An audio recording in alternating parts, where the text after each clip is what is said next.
Hello, dear friends. It's Amy. Happy Wednesday. And big news today in the final days of President Biden's term in office. Um, he's worked so hard, harder than any president I've ever known, read about, heard about.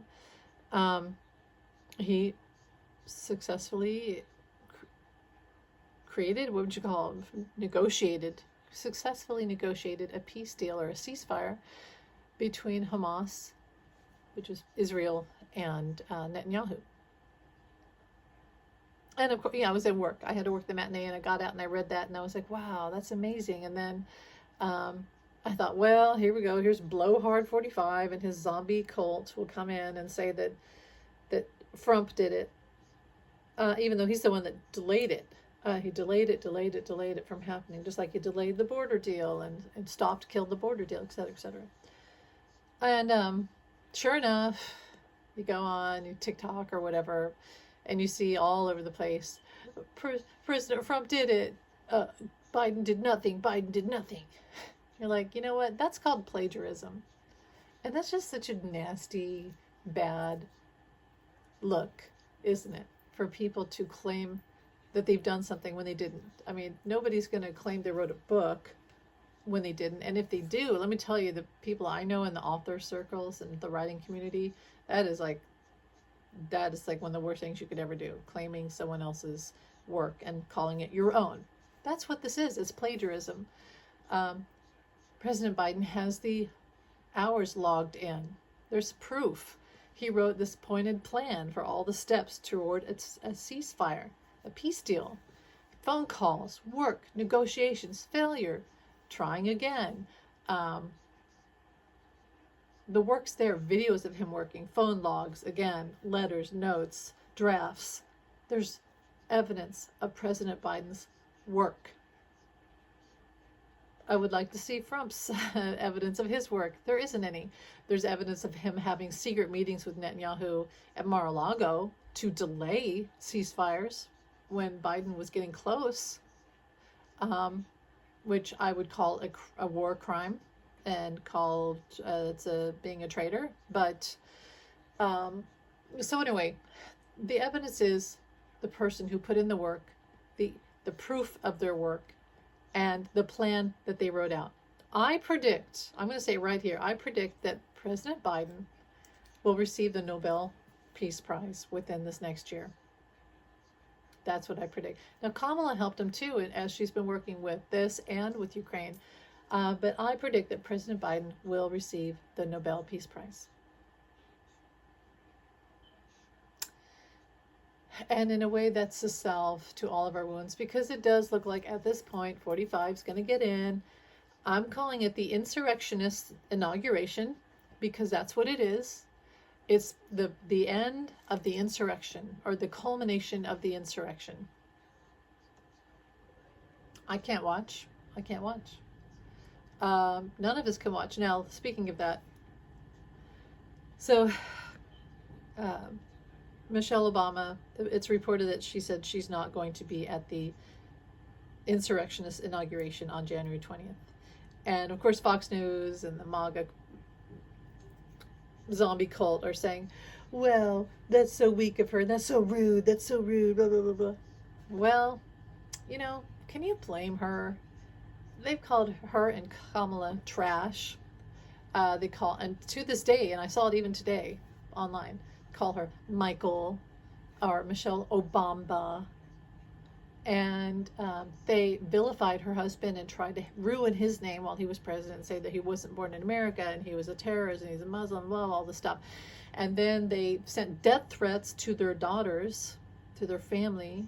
So do you blame her? And also, Trump and Melania, when they got into the White House, which the Obamas graciously allowed them in, which 45 did not do to President Biden, but the Trumps went in and they took out the toilets because the Obamas had used those toilets, which is, tell me you're racist without telling me you're racist. I'm sorry. And I just saw 444. That's pure racism at like 101. You could open a book, 101, what is racism? When someone won't use a toilet that a person of color used. Hello. That's racism. Don't gaslight me and tell me it's not. I know you guys aren't going to do that, but for any MAGA people who stumble upon this video, that's racism 101. So anyway, so point being, of course she's not going to be there. And she is showing us self-care, how to take care of yourself. Again, they sent death threats to her daughters, to their daughters. So she doesn't want to be there. And now when you go to therapy and for abuse, one of the first things you learn is the cycle of abuse. And you go, oh my God, I am being abused. This is happening. I'm not just making this up. I'm not crazy. My abuser told me I'm crazy, told me I was imagining all this, but here it is, all the stuff they do. It's true, I'm being abused.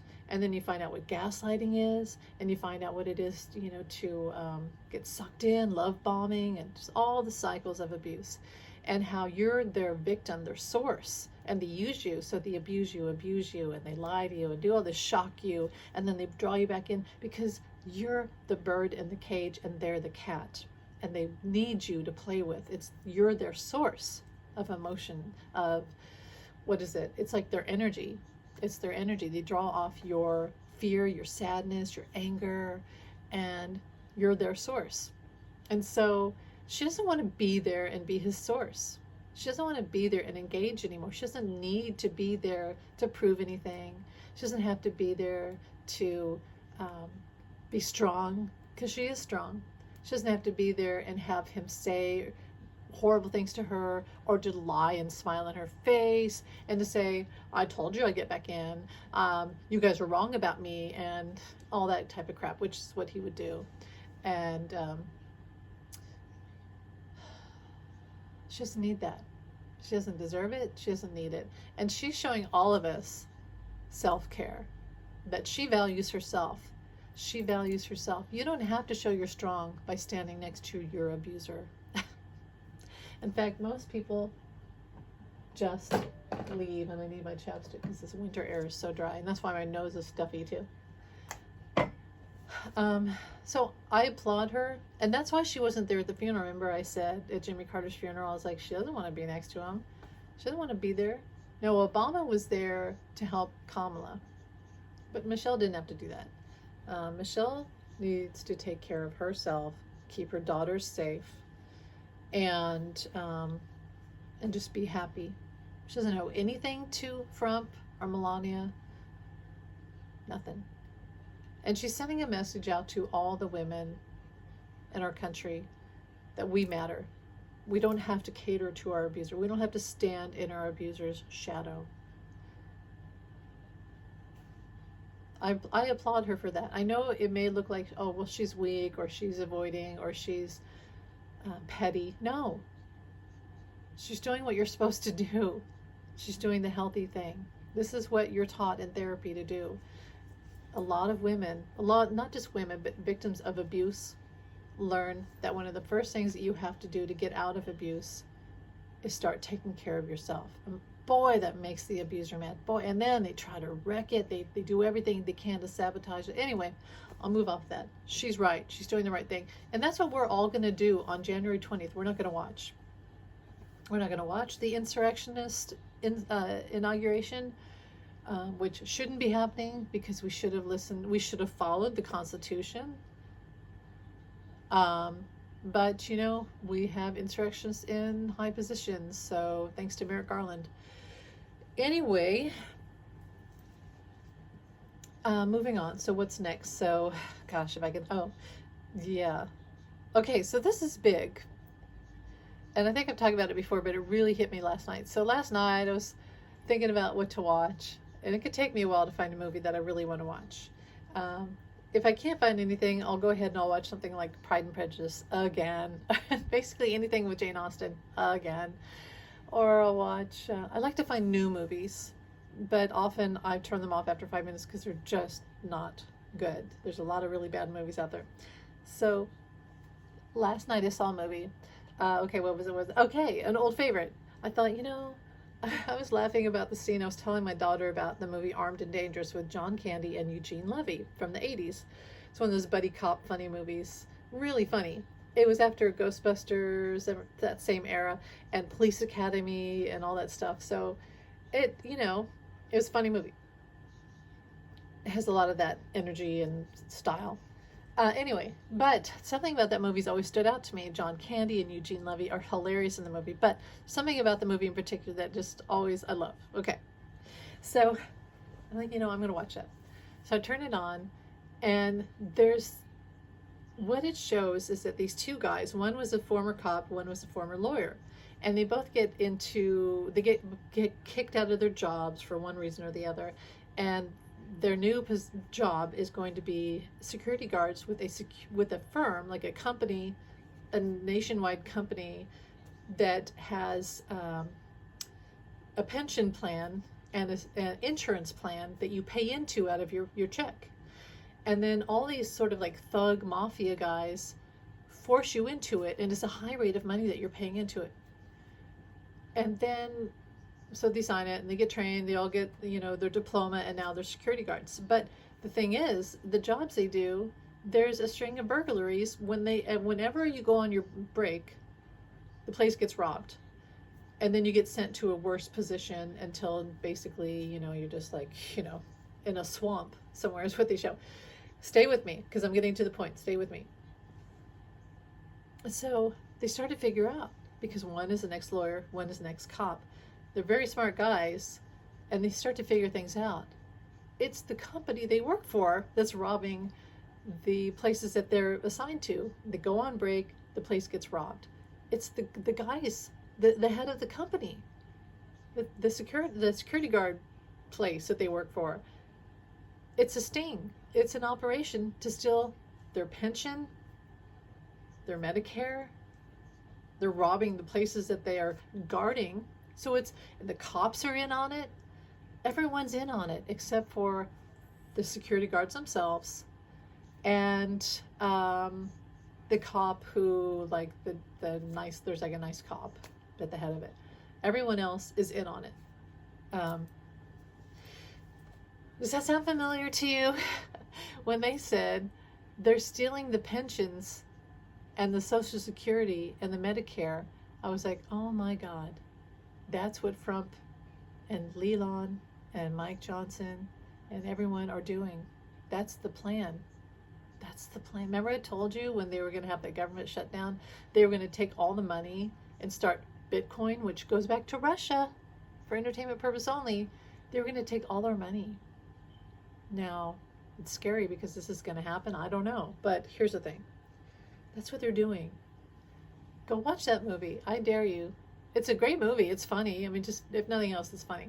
But it'll show you just exactly what's going on. And it's almost like Frump and his people designed their whole agenda off this movie. Because one of the first lines, one of the third scenes is, "This place is a shithole." And I was like, that's Frump. That's what Frump says. And then they have a place that looks like Mar-a-Lago. They have these fancy parties, and all the people, the corrupted cops are there, and it's all the money and everything's corrupted. The mafia, the thugs with the guns, they're all stealing. And they were going to send it out of the country. Okay, so it's a sting. So these, Eugene Levy and John Candy have to work it all out against the odds and, uncover it to the real cops, the non-corrupted cops, et cetera, et cetera.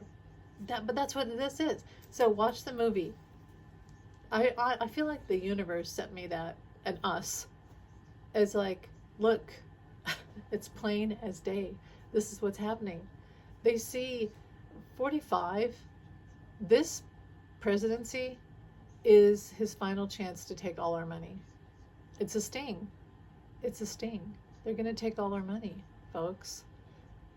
And now, I personally feel like Biden put roadblocks in place, and I said I was the first person not to brag, but before anyone else has said that, I said that like right after the election, probably mid-November. I remember I said, because I got it while I was doing one of these videos, I got President Biden has plans in place all over, like Easter eggs is what I said, to stop Frump from being able to do damage to us. A lot of what Frump does is emotional damage. The universe and our laws and, stop him. He's never really gotten by with horrible things except for the children in cages. That's the worst thing he's done. But anyway, the other thing is, I feel like the way that Trump and others are treating California reminds me of how Putin treats Ukraine. And I almost feel like Trump is using California as his own personal Ukraine to target and abuse. And here's the thing. So if Trump is so powerful and he has all these presidential powers, even though he's not been inaugurated yet, he's not president yet, that he could acquire a cease deal or negotiate a cease deal. How come he can't stop the wildfires if he's so smart and he's so presidential already? How come he can't do that?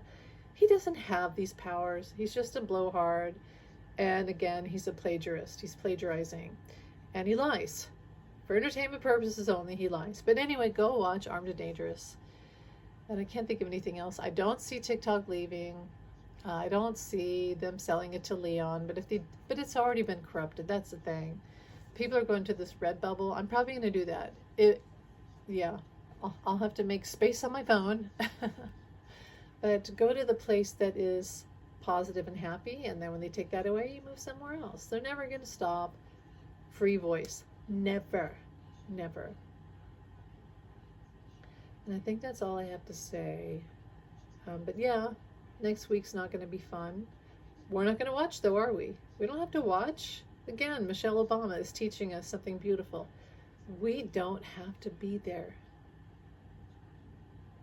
We don't have to be in the abuser's picnic, the bonfire of the vanities. We don't have to be there.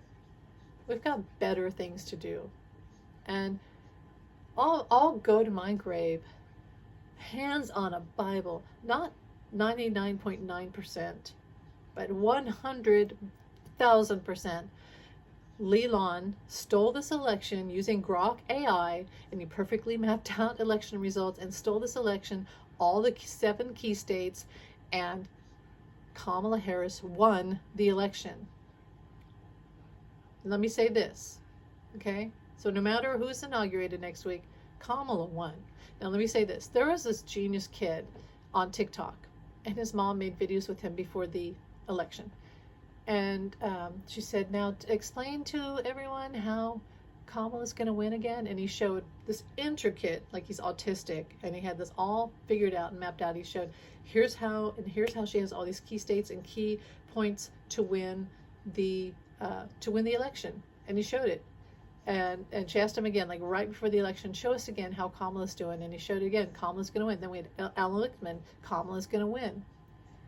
So you're telling me that these experts, and especially Alan Lichtman, an expert in polls and electoral, what you need to win electoral votes, all these things. You're telling me that was just all, they didn't know what they were doing, and that all those votes just disappeared in the 7 key states? I'll go to my grave, hand on a Bible, swearing to God that Kamala won and Elon Musk stole this election, and it will be proven. Just because 45 gets into his insurrection, that doesn't mean he really won.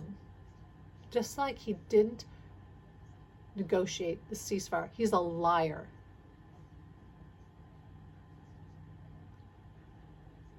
He's a liar. And we don't have to play his game. We don't have to watch his destruction. We can have happiness. And I'm really grateful to Michelle Obama and Kamala, because she did this too, that we're better than that. We deserve better. We don't have to ride their coattails or stand in their shadow or stand in their reign of abuse. We have better things to do. So I'll leave it at that. Thanks for watching. Bye.